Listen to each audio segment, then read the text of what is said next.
Voilà, et le procureur de Lyon, Thierry Dran, est en train de s'exprimer sur cette enquête.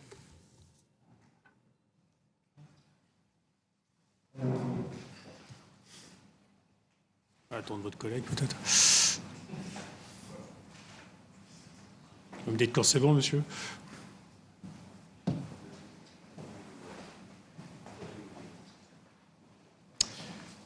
Allez, on va y aller. Mesdames, Messieurs, merci de votre présence. Donc, le 12 février 2026, vers 17h30, en marge d'une conférence de la députée européenne Rima Hassan, un petit groupe de 7 jeunes femmes du collectif Némésis organisait une démonstration devant l'Institut politique de Lyon pour dénoncer cette venue en déployant une banderole. Elles avaient au préalable demandé à un certain nombre de leurs amis de venir les aider en cas de violence. Néanmoins, ces derniers restaient à l'écart. Rapidement, plusieurs individus intervenaient pour tenter d'arracher la banderole. Puis, exerçaient des violences sur au moins 2 des jeunes femmes, et selon leurs témoignages, l'une aurait été étranglée, l'autre jetée au sol puis frappée à terre. Elle bénéficiait d'ITT de 2 et 5 jours. À ce stade, les jeunes hommes chargés d'aider le collectif Némésis n'intervenaient pas. Toutefois, vers 18h, ils étaient pris à partie, violemment, par un groupe d'une vingtaine d'individus masqués, cagoulés. La plupart parvenaient à s'enfuir, mais 3 personnes se retrouvaient isolées et étaient immédiatement frappées par plusieurs individus au niveau de l'intersection des rues Yves-Farge et Victor Lagrange. C'est dans le 5e arrondissement de Lyon. Ces 3 jeunes hommes, dont Quentin Deranque, étaient alors jetés au sol, puis frappés à de très nombreuses reprises par plusieurs individus, au moins 6 pour Quentin Deranque. 2 des victimes parvenaient tout de même à fuir, et tandis que Quentin Deranque restait au sol, le groupe des personnes les ayant frappés se retirait. Quelques minutes plus tard, un autre des amis de Quentin Deranque, ce n'est pas un des 3, c'est un autre, revenait sur les lieux et retrouvait ce dernier, qui était encore conscient, pouvait même s'exprimer, même s'il avait oublié l'entier déroulé des faits. Cet ami cherchait alors à ramener Quentin Deranque chez lui, mais constatait sur le chemin du retour que l'état de ce dernier se dégradait rapidement. Il finissait par téléphoner à d'autres amis qu'il rejoignait et ils allongeaient alors Quentin Deranque, qui était incapable de continuer à marcher, sous un abribus, quai Falchiron. Ils appelaient alors les secours. Quentin Deranque était alors immédiatement pris en charge et hospitalisé en urgence, son pronostic vital étant très largement engagé. Vous le savez, il décédait à l'hôpital le lendemain, le 14 février, à 12h25. L'autopsie, pratiquée ce matin par des experts médico-légaux sur Quentin Deranque, a permis de déterminer qu'il présentait essentiellement des lésions à la tête, qu'il présentait un traumatisme crânio-encéphalique majeur en dehors de toute thérapie. Ce traumatisme était de surcroît associé à une fracture temporale droite. Et les experts concluaient que ces lésions étaient au-delà de toute ressource thérapeutique et mortelles à brève échéance. En conséquence, actuellement, une enquête criminelle, des chefs d'homicide volontaire et une enquête délictuelle pour violence aggravée par 3 circonstances. Les 3 circonstances, c'est réunion, masqué et porteur d'armes, et du chef d'association de malfaiteurs en vue de commettre un délit puni de 5 ans d'emprisonnement, a été confié au service de police de Lyon, de la division criminelle territoriale. Ces derniers ont effectué de très nombreuses investigations, notamment l'édition de plus d'une quinzaine de témoins. Des analyses des vidéos, les vidéos qui ont pu être récupérées, sont en cours. Des constatations techniques se poursuivent toujours très activement. À ce stade, l'enquête cherche à identifier l'ensemble des auteurs directs des faits criminels, en se basant, non pas sur des rumeurs, mais sur des éléments recueillis lors des investigations de police.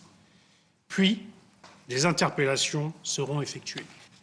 Au moment où je vous parle, il n'y a pas eu d'interpellation. S'agissant de faits de nature criminelle, vous le savez, la loi imposera qu'une information judiciaire devant des juges d'instruction devra être ouverte.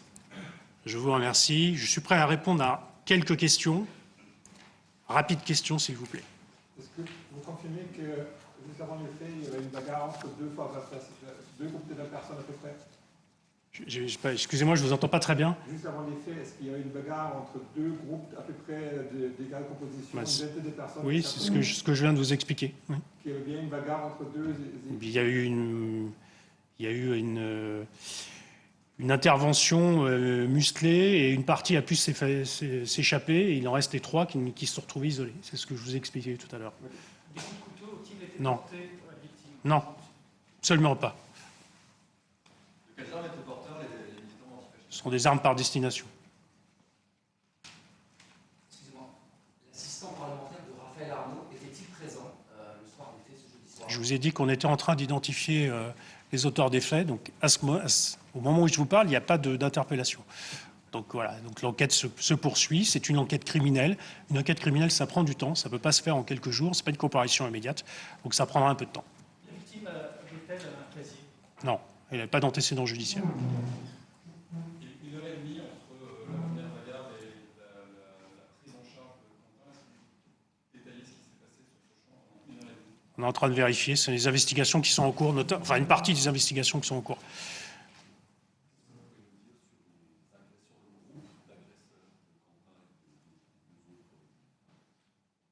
Rien de... s'ils ne sont pas identifiés, c'est difficile de vous répondre sur ce point. Donc on est en train de les identifier, on est en train d'identifier plus précisément ceux qui sont les auteurs directs des faits. On est en train d'essayer de les identifier. Je ne peux pas aller plus loin. Et je suis un magistrat, donc je m'attache aux faits. Quand on aura interpellé des gens, on pourra vous en dire plus sur leur éventuelle appartenance. Pour l'instant, on est en phase d'identification. Vous parlez d'une quinzaine de témoins. Quelles personnes ont été entendues?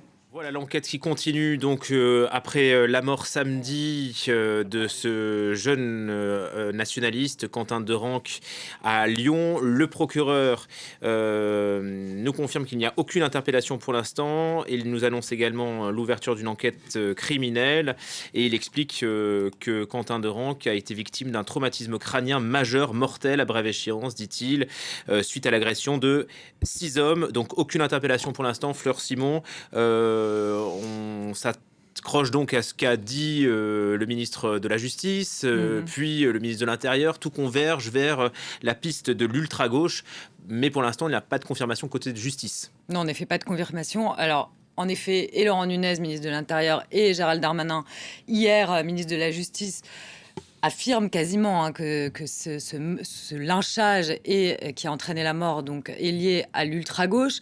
Et ce matin, Laurent Nunez, ministre de l'Intérieur, disait « ultra-gauche à Lyon, on pense à un collectif qui s'appelle la Jeune Garde ». Alors, on a vu aussi, Julien, que ce week-end et encore ce matin, la France Insoumise était pointée du doigt dans une responsabilité, dans la mort de jeunes hommes, une responsabilité morale.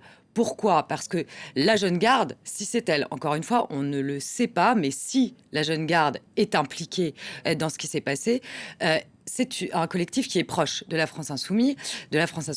C'est une organisation antifasciste. Jean-Luc Mélenchon, l'an dernier, dans un meeting à Auxerre, avait qualifié la Jeune Garde d'allié lié au mouvement insoumis. Il a aussi donné, Jean-Luc Mélenchon, l'investiture à Raphaël Arnaud, qui est donc actuel député insoumis du Vaucluse, qui a été condamné l'année dernière, en 2025, à 4 mois de prison avec sursis pour des faits de violence. Et Raphaël Arnaud était fondateur de la Jeune Garde en 2018.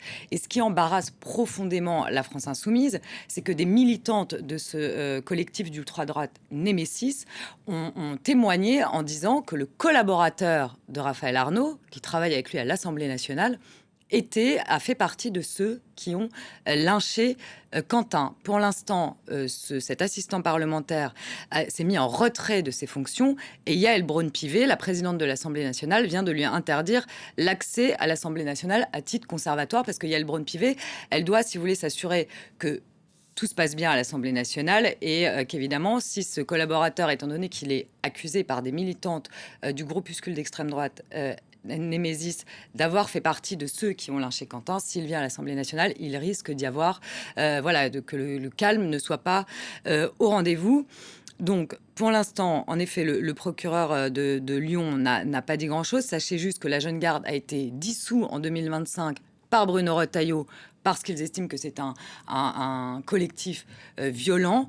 La Jeune Garde a fait un recours devant le Conseil d'État et la semaine dernière, la France Insoumise a demandé à ce que la Jeune Garde ne soit pas dissoute. Donc il y a une réelle proximité entre la Jeune Garde et le mouvement insoumis. C'est pour ça que depuis ce week-end, on voit que les insoumis sont pointés du doigt. Voilà donc ce qu'on pouvait dire sur l'agression et l'enquête 4 jours après le meurtre de Quentin. Une enquête criminelle a été ouverte. Merci beaucoup Flore.